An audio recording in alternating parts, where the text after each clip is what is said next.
Hi class 9th, welcome to our channel Learn Academy. Please subscribe this channel, press bell icon for more video. Is matter around us pure? आज इसके part 2 को हम discuss करने जा रहे हैं, तो चलिए स्टार्ट करते हैं पार्ट 2 को और देखते हैं किस तरह से मिक्सचर को सेपरेट कर सकते हैं और पार्ट 2 के अंदर क्या नई चीज़ सीखने को मिलने वाली है। अगर आपने पार्ट 1 को नहीं देखा तो प्लीज़ चैनल के हमारी जो प्लेलिस्ट है उसमें जाइए 9th का और उसमें से आप देख सकते हैं पार्ट 1 को। तो चलिए पार्ट 2 को डिस्कस करते हैं हम।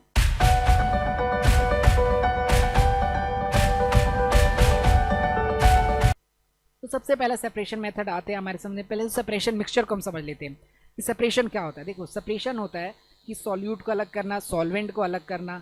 ये एक तरह से हम सेपरेशन समझ सकते हैं कि जैसे कि मान लीजिए हम मिल्क होता है, मिल्क में से जो आपका घी होता है और जो कर्ड होता है, दही होता है, दूध होता है, इनको अलग किया जाता है और उसके बेनिफिट्स होते हैं ह्यूमन नेचर के। तो इसी तरीके से कई चीज़ें ऐसे होती है जिनको हम अपने बेनिफिट्स के लिए और इंडस्ट्रियल पर्पज़ के लिए मिक्सचर्स को सेपरेट कर सकते हैं। ठीक है। The method to use to separation mixer depend on the nature of constituents. मतलब कि किस तरह का पार्टिकल है, कि अगर दही अलग करना है दूध से तो उसके लिए एक अलग मेथड होगा, छोटे छोटे पार्टिकल अलग करने हैं तो उसके लिए फ़िल्टर पेपर यूज़ होगा।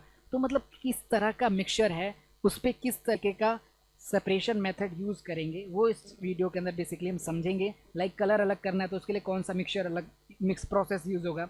तो चलिए एक एक करके इनको डिस्कस करते हैं और देखते हैं कि किस तरीके से मेथड यूज़ करेंगे किस किस के लिए। तो सबसे पहला होता है फिल्ट्रेशन पेपर, है ना। अब ये किसके लिए यूज़ करते हैं ये नहीं पता हमें, लेकिन हमें पता लग जाएगा। देखिए filtration is the process which the solute and solvent separating using filter paper. इसमें क्या होता है, फिल्टर पेपर के द्वारा सॉल्यूट और सॉल्वेंट को अलग किया जाता है। किसको? सॉल्यूट एंड सॉल्वेंट को फिल्टर पेपर के द्वारा अलग किया जाता है। उसका देखिए the difference of in the solubility of the constituent is use to separate them in the process. अब मान लीजिए आपके पास दो सॉल्यूट है और सॉल्वेंट है, लेकिन उनकी जो सॉल्युबिलिटी है मतलब घुलने की क्षमता है वो क्या अलग अलग है। एक जल्दी घुल जाता है, एक बाद में घुलता है। मतलब एक तरह से उनकी सॉल्युबिलिटी का लेवल जो है वो अलग है। तो जहाँ पर सॉल्युबिलिटी का लेवल अलग होता है, मतलब कोई जल्दी घुल जाता है, कोई बाद में घुलता है, या फिर कोई घुल रहा है कोई नहीं घुल रहा है, तो वहाँ पे हम फिल्ट्रेशन प्रोसेस का यूज़ करेंगे। कहाँ पर? जहाँ पे सॉल्युबिलिटी में डिफरेंस आता है, जहाँ पे पार्टिकल्स के अंदर सॉल्युबिलिटी के अंदर डिफरेंस देखने को मिलता है, वहाँ पे हम फिल्ट्रेशन प्रोसेस का यूज़ करेंगे। ठीक है। फॉर एग्जाम्पल देखिए sand and waters can be separated by this process. सबसे अच्छा एग्जाम्पल है इसमें जो सैंड होती है, ठीक है, जो रेत होता है, उसको हम वाटर के अंदर घुला अगर है तो उसको हम सेपरेट कर सकते हैं। ठीक है। तो ये होता है। अब देखिए पूरी तरीके से फिल्ट्रेशन को समझ लेते हैं। इसमें क्या होता है, डेस्टोने फिल्टर पेपर होता है। ठीक है। ये फिल्टर पेपर होता है, यहाँ पे इससे लगा दिया जाता है। ठीक है। आपके बटर पेपर होता है, बेसिकली एक तरह से बटर पेपर फिल्टर पेपर आप बोल सकते हो। ये आपके लैब वगैरह में प्रेजेंट होता है। फिर इसके अंदर हम अपने जिस सॉल्यूशन को यूज़ करते हैं, लाइक देखिए सैंड और वाटर का एक तरह से ये हमारे पास सॉल्यूशन है। अब इस सॉल्यूशन को क्या करते हैं, पोर करते हैं, किया इन्होंने, इस एक्सपेरिमेंट है। तो जो भी आपके जो हार्ड पार्टिकल होंगे, लार्ज पार्टिकल होंगे, वो आपके इस फिल्टर पेपर में इकट्ठे हो जाएंगे और जो वाटर होगा वो आपका नीचे हो जाएगा। ठीक है। तो ये आपका क्या हो गया, वाटर। ये क्या हो गया, ये आपका नीचे आ गया वाटर और ये आपका रह गया मड या फिर सैंड। ठीक है। ये आपका रह गया मड। तो ये प्रोसेस आपका होता है फिल्ट्रेशन के अंदर। बहुत ही ईजी सा नॉर्मल सा प्रोसेस है। इसके अंदर एक फ़िल्टर पेपर यूज़ करो, फिल्टर पेपर को एक तरह से छान दो। ठीक है। जिस तरह से हम चाय को छानते हैं उस तरह से फिल्टर पेपर से पास करा दो अपने सॉल्यूशन को। अब जो ऊपर होगा सॉल्यूट रह जाएगा, नीचे वाटर चला जाएगा। ये आपका फिल्ट्रेशन होता है। इसको कब यूज़ करते हैं, जब सॉल्युबिलिटी लेवल क्या होता है, डिफरेंट होता है कॉन्स्टिट्यूएंट पार्टिकल्स के। अब देखिए इसके एप्लीकेशंस क्या है। भाई हमने इसको समझ लिया, इसकी थ्योरी समझ ली, इसका डायग्राम देख लिया, तो इसका लाइफ में यूज़ क्या है। देखिए filter play a role in the water treatment. जो वाटर ट्रीटमेंट होता है पानी को साफ करने के लिए, इसका बहुत ज़्यादा अच्छा यूज़ किया जाता है। ठीक है। देखिए फिल्टर मतलब क्या हुआ, एक तरह से हमने पेपर लगाया, यहाँ से ग्रीन वाले इधर पास हो गए और पर्पल वाले इधर लगे, यही फिल्टर होता है एक तरह से, अलग चीज़ें कर लेना। ठीक है। और देखिए the process can be costly process. ये कई बार क्या होता है, महंगा पड़ जाता है। Comes to water treatment and water purification. लेकिन ये क्या होता है, महंगा होने लग जाता है। जैसे हमारे घर में वाटर प्योरीफिकेशन होता है, वो बेसिकली इसी प्रोसेस पे काम करते हैं, ऑस्मोसिस, और इस प्रोसेस पे इसी के प्रिंसिपल पे बेसिकली काम करते हैं। ठीक है। And maintenance of the rack regulation major disadvantage of filtration. तो फिल्ट्रेशन को क्या होता है, वाटर ट्रीटमेंट के अंदर यूज़ तो कर सकते हैं, लेकिन ये क्या होता है, कॉस्टली होता है, महंगा होता है, और कई बार फिल्टर पेपर और इसकी मेंटेनेंस को मेंटेन रखना मुश्किल हो जाता है। उसके बाद से क्या आता है, water treatment filter are not regulate by health commission और डिपार्टमेंट, सो इफेक्टिवनेस। अब ये साफ तो करता है, ठीक है, ये डिस्कस कर लिया हमने। अब देखिए water treatment filter are not regulate by any health commission, लेकिन इससे जो पानी साफ़ होता है ना पूरी तरीके से साफ़ नहीं होता, कई बार हमारे लिए हार्मफुल हो सकता है। ठीक है, तो इसीलिए जो हेल्थ कमीशन होता है और डिपार्टमेंट होता है ये मना करता है। सो effectiveness filter and purifications can be very widely between manufacturers, but filter have enough to advantage to use to mechanism water treatment और purification।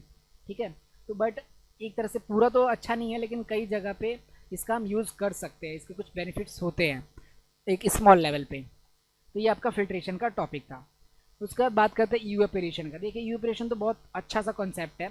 मान लीजिए दो चीज़ें आपकी, उसका मेल्टिंग पॉइंट अलग है, मतलब कोई एक चीज़ जल्दी भाप बन के उड़ जाती है और एक चीज़ जल्दी भाप बन के नहीं उड़ती है।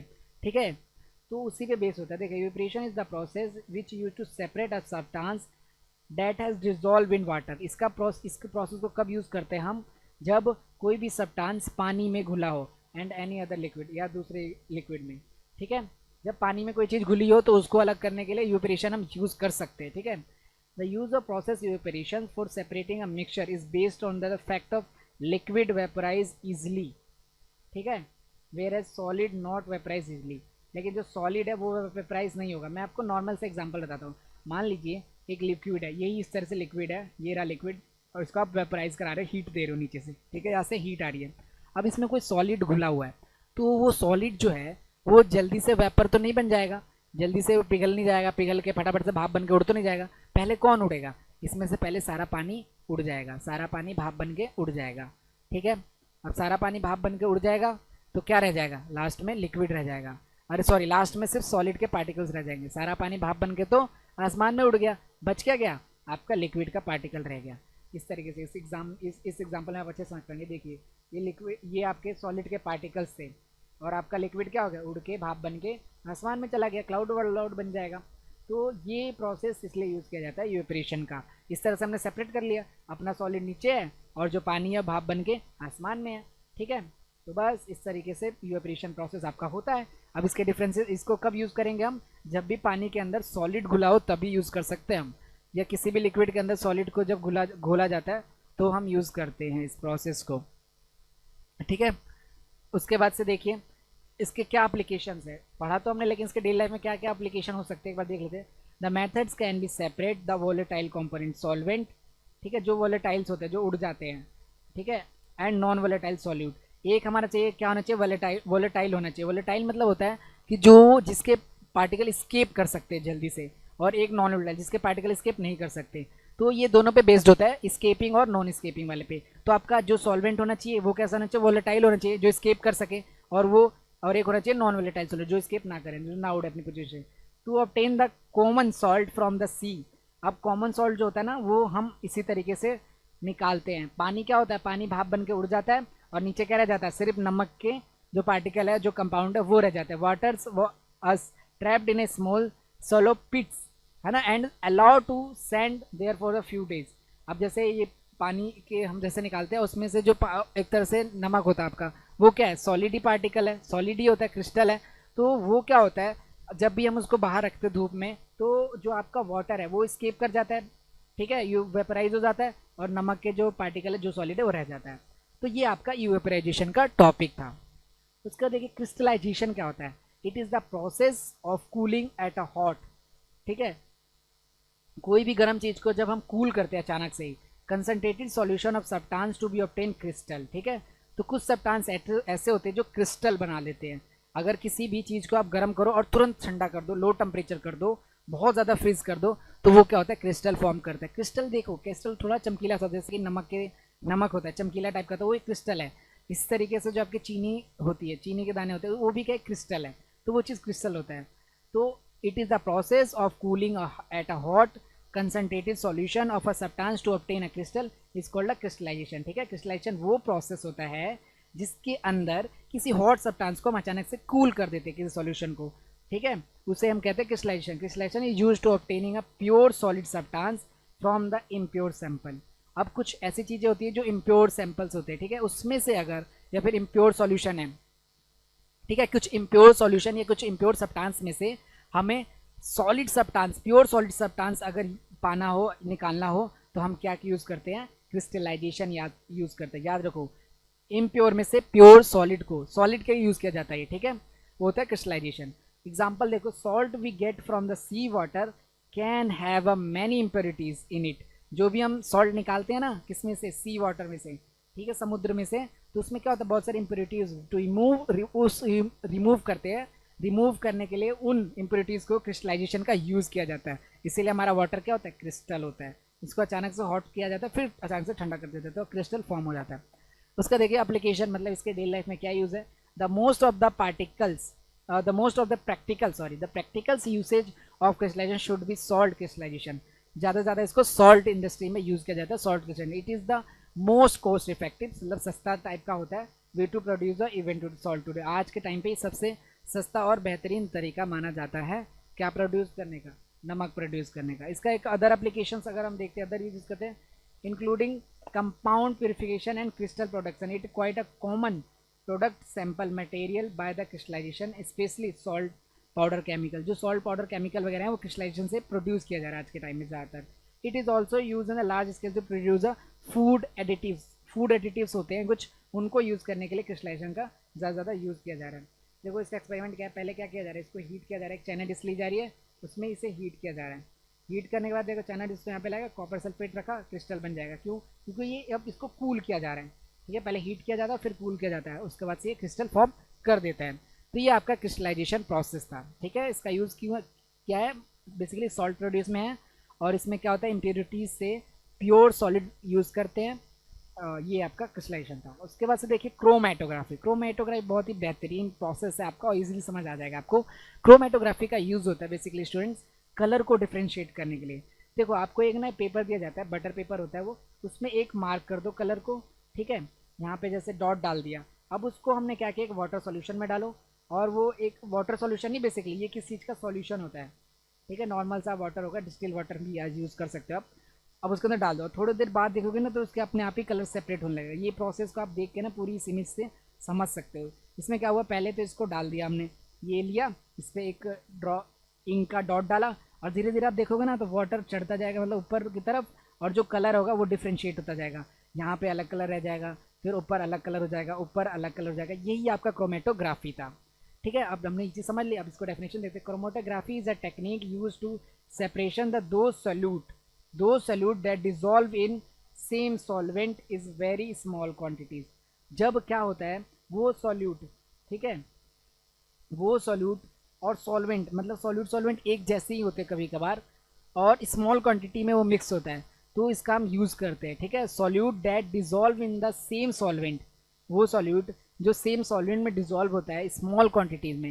And the most common being paper chromatography, जहाँ पे हम किसका यूज़ करते हैं ज़्यादा से ज़्यादा, क्रोमेटोग्राफी पेपर का। This separation is based on the fact to the two or more substances are soluble in same solvent say water, but the solubility may be different. मतलब कि एक ही सॉल्वेंट में हम बहुत सारे सब्सटेंस को घोल रहे हैं। मतलब मान लीजिए एक वाटर लिया, इस बात को ध्यान समझो, ये रहा वाटर, ठीक है। अब ये वाटर हो गया तुम लोगों का, ठीक है, ये पानी है अपना, ऐसे ऐसे। अब इसमें हमने एक सॉल्वेंट घोला, मिक्स किया, डिजोल्व किया, तो ये रेड कलर का था। एक और इसमें मिक्स किया, वो ब्लू कलर का था। एक और मिक्स किया, वो ग्रीन कलर का था। तो एक ही सॉल्वेंट में हम बहुत सारे सॉल्यूट डिजोल्व कर रहे हैं ना, लेकिन स्मॉल क्वांटिटी में। तो जब हम बहुत सारे सॉल्वेंट एक ही सॉल्यूट एक ही सॉल्वेंट में डिजोल्व करते हैं, तो वो उनकी सॉल्युबिलिटी लेवल अलग होता है। रेड कलर में भी जल्दी मिक्स हो जाए, ब्लू कलर बाद में मिक्स हो, मे बी ग्रीन कलर बाद में मिक्स हो। तो वो स्मॉल अमाउंट में जब मिक्स होता है, एक ही सॉल्यूट में बहुत सारे सॉल्यूट जब मिक्स होते हैं, उससे हम उनको हम अलग कर सकते हैं क्रोमेटोग्राफी में। बेसिकली टेक्सटाइल इंडस्ट्री में कलर सेपरेशन के लिए यूज़ किया जाता है, ठीक है। ये आपका क्रोमेटोग्राफी था। इसका एप्लीकेशन देखिए, reactions use to cause each different size of molecules, liquid compound is separated into other parts piece of paper, ठीक है। अब इसमें हम कलर वगैरह को डिफ्रेंशिएट करने के लिए यूज़ करते हैं क्रोमेटोग्राफी। उसके बाद सब्लिमेशन। देखिए सब्लिमेशन क्या क्या होता है, the changing of the solid directly into vapours by heating vapours into solid cooling. मतलब सब्लिमेशन तो आप जानते होंगे, पहले चैप्टर में ही पढ़ा है कि डायरेक्टली सॉलिड को हम गैस में कन्वर्ट कर देते हैं, उसे सब्लिमेशन कहते हैं। तो यही प्रोसेस होता है, डायरेक्टली जो सॉलिड स्केप कर जाता है गैस वेपर के फॉर्म में, ठीक है। जैसे कि आप कपूर हाथ में कभी कभी लेते हैं, फिर ये चीज़ होती है वो स्केप कर जाती है फट से, उसे हम क्या कहते हैं, सब्लिमेशन प्रोसेस कहते हैं, ठीक है। डायरेक्ट सॉलिड से गैस में कन्वर्ट हो जाना या गैस वेपर में मूव कर जाना, उसे हम कहते हैं सब्लिमेशन, ठीक है। solid. On cooling is called a sublimation. The solid which undergo the sublimation said to be sublime. अब जो सॉलिड सब्लिमेशन प्रोसेस को फॉर्म कर सकते हैं, जिसके अंदर ये एबिलिटी है, जिस सॉलिड के अंदर ये काबिलियत है कि वो सब्लिमेशन प्रोसेस को दिखा सके, शो कर सके, सब्लिमेशन प्रोसेस कर सके, उससे हम क्या कहते हैं, सबलाइम कहते हैं। ठीक है, एग्जाम्पल ड्राई आइस आप देख सकते हो, ड्राई आइस खोलो फट से, CO2 वाला जो स्ट्रॉन्ग ड्राई आइस होता है वो फटाफट गैस में कन्वर्ट हो जाता है। I mention the earlier dry ice is one of the most popular example of sublimation in real life. ठीक है, अब ड्राई आइस जो होता है वो क्या होता है, पहले तो सॉलिड में आइस है, तो जैसे खोलते क्या होता है, गैस फट से निकल जाती है और गैस फॉर्म में रिलीज हो जाता है, तो वो भी एक सब्लिमेशन होता है। ठीक है, तो इस प्रोसेस का use, the process sublimation use to separate the substance of mixture sublime on heating and the solid substance obtain by cooling vapours. अब दो चीज़ें मिक्स करिए, अब इसमें एक है सबलाइन वाला, तो एक सबलाइन वाला चीज़ उड़ जाएगा और बाकी जो दूसरी चीज़ बच जाएगी, like aluminium chloride and camphor undergo the sublimation. जो कैम्फोर होता है, कपूर होता है, वो भी ऐसे ही क्या करता है, उड़ जाता है ना हीटिंग वगैरह से, और नॉर्मल तरीके से भी ये होता है। तो एक मान लो सबलाइम है और आपका सॉल्यूट मान लो सबलाइम है और सॉल्वेंट क्या अनसब्लाइम है, कोई और चीज़ है, तो सबलाइम तो उड़ जाएगा। तो जब सबलाइम खत्म हो गया तो आपके पास क्या रह गया, सिर्फ आपका सॉल्वेंट रह गया, सॉल्यूट तो उड़ गया। तो वो इसके लिए एप्लीकेशन क्या होता है, नेफ्थलीन हो गया, जिस तरीके से मैथबल्स हो गए, sublime into air, not getting air wet and while keeping moth away, ये सारे तरीके होते हैं आपके। और इसको देख सकते हो, जैसे क्या होगा, ये आपका एक्सपेरिमेंट है, इसको आप हीट करो चैनल्स में रख के, एमोनियम क्लोराइड, ये क्या हो गया, उड़ के यहाँ पे बैठ गया, ये यहाँ पे डिपॉजिट हो गया। बाकी जो भी थे आपके जो अनसब्लाइम थे, जो मतलब उड़ नहीं सकते, यानी जो चीज़ हीट करने पे स्केप नहीं कर सकते, वो नीचे रह गए, और जो कर सकते हैं वो ऊपर चले गए। इस तरीके से हमने दोनों चीज़ को अलग कर दिया। तो ये आपका सब्लिमेशन का प्रोसेस था।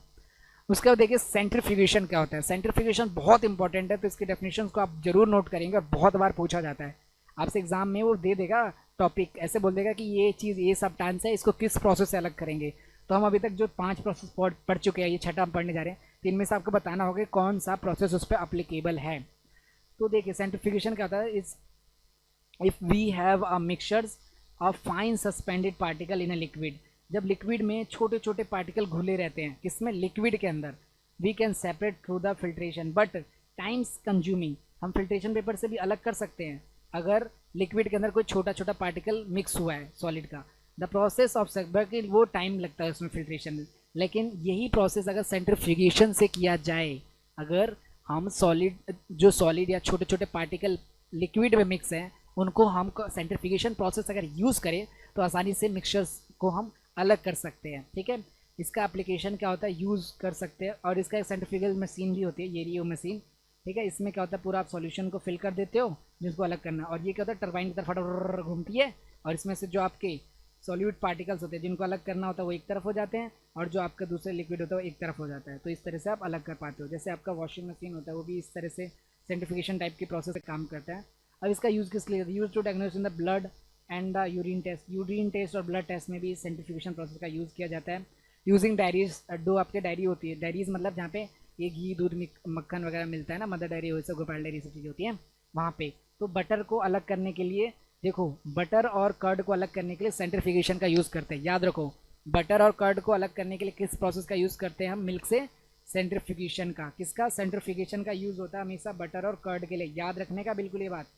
थर्ड क्या है, using a machine in a sequence of the out of water and from the white cloth, जो ये चीज़ें होती है, वॉशिंग मशीन वगैरह होता है, वहाँ पे भी यही प्रोसेस काम करता है। एप्लीकेशन ऑफ सेंट्रीफ्यूगेशन देखिए, this is the technique to using the washing and a sequence of the water, ये वेट वाटर उसमें वॉशिंग मशीन में यूज़ कर लेते हैं इसका। This technique use to diagnose the laboratories, test the cholesterol, lipids, ये सब ब्लड वगैरह को मैनेज करने के लिए। आपको ये चीज़ पता ना, मिल्क और कर्ड बटर किससे अलग किया जा सकता है, इसी प्रोसेस के द्वारा।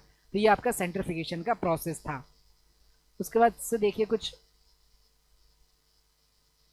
उसके बाद देखिए मेटलॉइड्स क्या होते हैं। मेटलॉइड्स वो चीज़ें होती है स्टूडेंट्स जहाँ पे ना मेटल और नॉन मेटल दोनों मिक्स होते हैं, वो चीज़ मेटलॉइड्स होते हैं। जैसे बोरोन, सिलिकॉन, जर्मेनियम, आर्सेनिक, ये सब क्या है, मेटलॉइड्स है, जिसमें मेटल भी है, नॉन मेटल भी है। ठीक है, तो जो दोनों तरह के बिहेवियर की प्रॉपर्टी को शो करते हैं उसे हम क्या बोलते हैं, मेटलॉइड्स बोलते हैं। एग्जाम्पल जर्मेनियम, सिलिकॉन होता है। उसका देखिए मेटल, नॉन मेटल आप बहुत पहले से जानते हो, एक ऐसे नॉर्मल व्यू कर रहे हैं हम कि मेटल क्या होता है, मेटल क्या होता है, चमकीला होता है, लश्चर होता है। नॉन मेटल लश्चर नहीं होता, चमकीला नहीं होता। उसके बाद से metal is a grey and gold in colour, metal क्या होते हैं, ग्रे कलर के होते हैं, ब्लैक और हो सकते हैं, लेकिन दे जो नॉन मेटल होते हैं बहुत सारे कलर्स में प्रेजेंट होते हैं। ठीक है, दे कंडक्ट हीट, इलेक्ट्रिसिटी, जो आपके मेटल्स होते हैं इलेक्ट्रिसिटी और हीट को प्रोड्यूस कर सकते हैं, बट जो नॉन मेटल होते हैं इलेक्ट्रिसिटी और हीट को कंडक्ट नहीं कर सकते। ये नॉन कंडक्टर होते हैं। जैसे कि आपके घर में जैसे आप देख सकते हो कोई भी आयरन का आर्टिकल है, वो एक जगह से अगर गर्म होता है तो दूसरी जगह से आपको जहाँ से आपने टच कर रखा है वहाँ से भी आपको हीट फील करने लगते हैं, ठीक है। तो वो क्या कंडक्ट कर रहा है मेटल, लेकिन आप वहीं पे नॉन मेटल का यूज़ करो, वहाँ पे अगर एक जगह पे हीट होगा तो आपको हीट फील नहीं होगा, क्योंकि वो इलेक्ट्रिसिटी को या फिर हीट को एक जगह से दूसरी जगह नहीं पहुँचा पा रहा है, तो कंडक्शन नहीं कर पा रहा है, ठीक है। ये क्या होते हैं, लेबल होते हैं, इनको थीन शीट में कन्वर्ट कर सकते हैं। थीन शीट होता है जैसे पेपर, जैसे हमने जो वो एलुमिनियम फॉइल होती है जिसमें हम लंच वगैरह ले जाते हैं, तो वो क्या होती है, थीन शीट होती है, वो एक मेटल की होती है, ठीक है। और ये क्या होते हैं, डक्टाइल भी होते हैं। डक्टाइल मतलब क्या होता है, जिनको हम वायर बना सकते हैं, जो हमारे घरों में वायर्स होते हैं वो क्या होता है, मेटल के अंदर ही होता है। लेकिन नॉन मेटल क्या होता है, नॉन मेलेबल, इसको हम थिन शीट में नहीं बदल सकते और इनको हम बीट करके डक्टाइल भी नहीं बना सकते, इनसे हम वायर भी नहीं बना सकते। तो ये मेटल नॉन मेटल का डिफरेंस है। एग्जाम्पल आयरन हो गया, गोल्ड हो गया, सिलिकॉन हो गया, ये सब मेटल होते हैं। नॉन मेटल में आपके क्या हो गया, नाइट्रोजन हो गया, ऑक्सीजन हो गया, कार्बन, कार्बन में भी नॉन मेटल में ही आता है कार्बन। तो ये सारे के सारे आपके एग्जाम्पल हो गए मेटल और नॉन मेटल के। तो अगर आपको हमारी बनाई गई वीडियो पसंद आए तो इस चैनल को सब्सक्राइब कर लीजिएगा, बेल आइकन को प्रेस कर लीजिए ताकि हम नेक्स्ट वीडियो मिल सके स्टूडेंट। प्लीज़ हमारे हेल्प करिए, हमारे इस चैनल को भी ग्रो करने में, अपने दोस्तों से और अपने फ्रेंड्स से, अपने स्कूल ग्रुप में शेयर करिए अगर आपको हमारा कंटेंट अच्छा लगे, पढ़ाने का तरीका अच्छा लगे तो। Thank you so much dear student, please support us, thank you.